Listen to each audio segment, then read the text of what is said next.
At long last, the electric Jeep conversion is finished, and I want to show you guys exactly what we did to convert this, which started life as a 200cc Chinese UTV and is now an electric UTV for use out here at our lake cabin.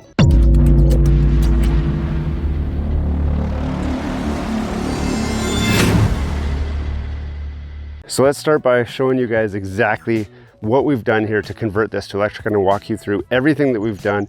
We did document all of it in different videos, which you can see in this YouTube channel. I'll put a link in the description to the playlist where you can see kind of the exact process that we went through to get to the state that we're at right now. So first off, we need to talk about exactly how we did the conversion. So the rear end on this had a 200cc gas engine, and that was right inside this space right here. So this carriage actually just unbolted and came right out of here.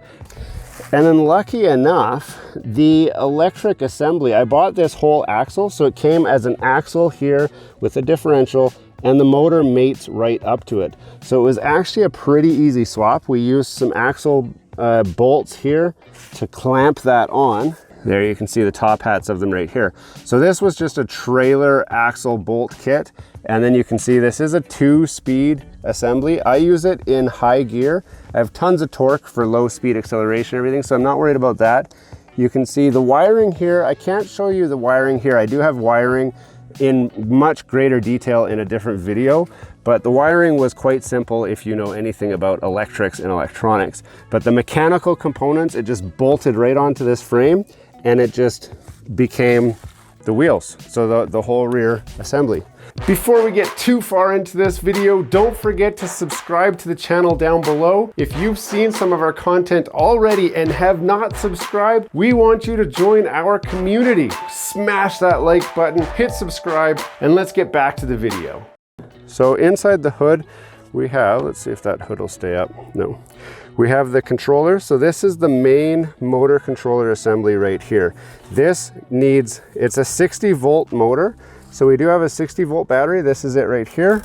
And if I push the button, it's got 64.6 volts currently. It is a very small battery and it's only 60 volt, 60 amp hour.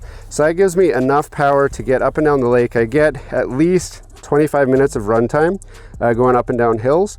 So if you needed more runtime, there's plenty of room for more batteries in there. I do have the charger just built in right here, which goes to an electric cord right there. So when I get back up to the cabin, we just plug that in and charge it back up whenever we're using it.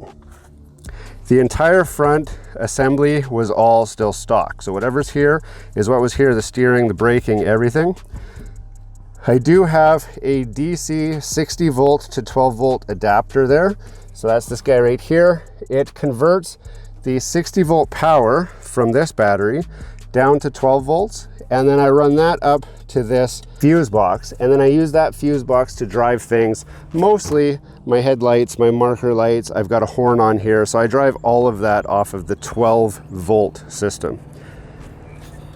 The actual wiring for this motor controller was not too difficult. I didn't use all of the wires. As you can see, a lot of it's hanging out here, but we'll go inside the cab and I'll show you kind of what wires we did use. So coming around to the inside of the cab, there was a lot of switches and everything here that were already part of the UTV. So we kept the key switch and we used that for our on-off switch. So if I turn it on, you'll see this little light right here turns on to say that it is all on.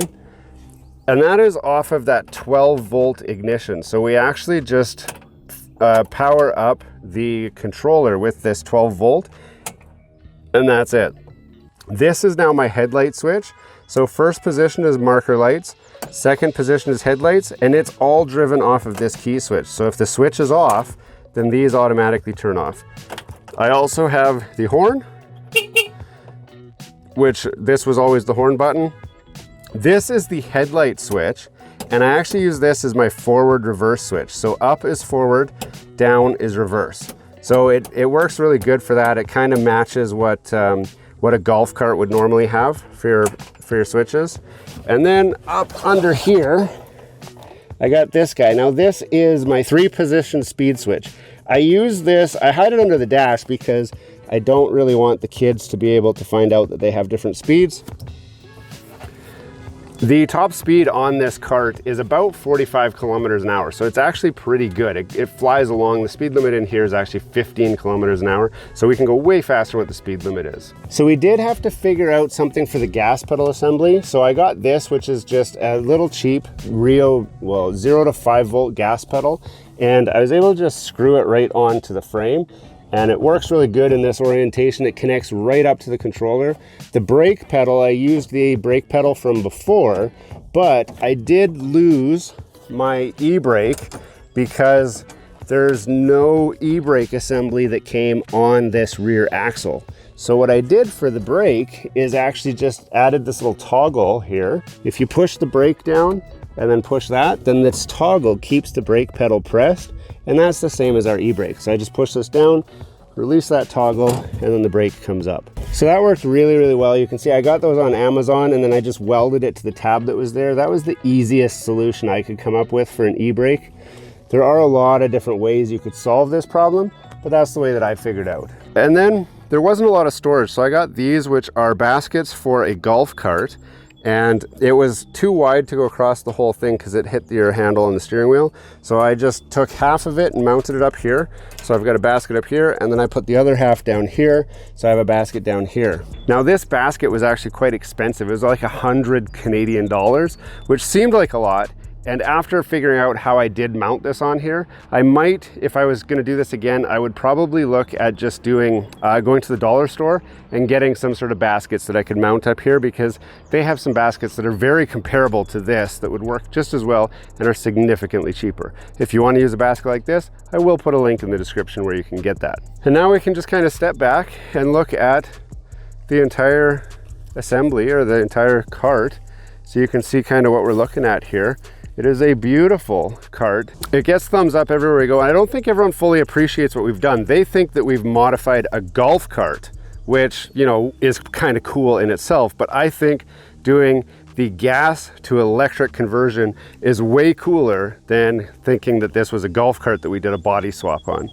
Now that you've seen our complete electric conversion, I got a little secret for you guys. This has given me tons of confidence, probably way more than I ever should have. And because the electric UTV conversion has gone so well, we are going to try our hand at doing a Tesla truck conversion next. So that's coming up in future videos. If you haven't seen those videos yet, they're either out now or they're coming. So I want you to check those out, because it's going to be a lot more ambitious than this project, but I think we're ready to go to the main event, which I've been trying to do for the last 15 years. And it is finally time to get that electric conversion going. This project gave me the confidence to do that. I hope you guys come along for that journey too. Hey, thanks for watching all the way to the end of this video. We hope you enjoy the content in this video, and we'd love to have you come back. Consider subscribing to the channel if you haven't already.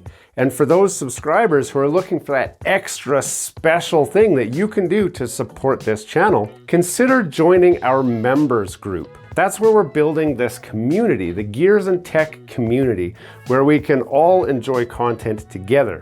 You'll get special perks, which we'd love for you to check out by clicking the link down below. For those of you who are just happy to watch the video, that's okay too.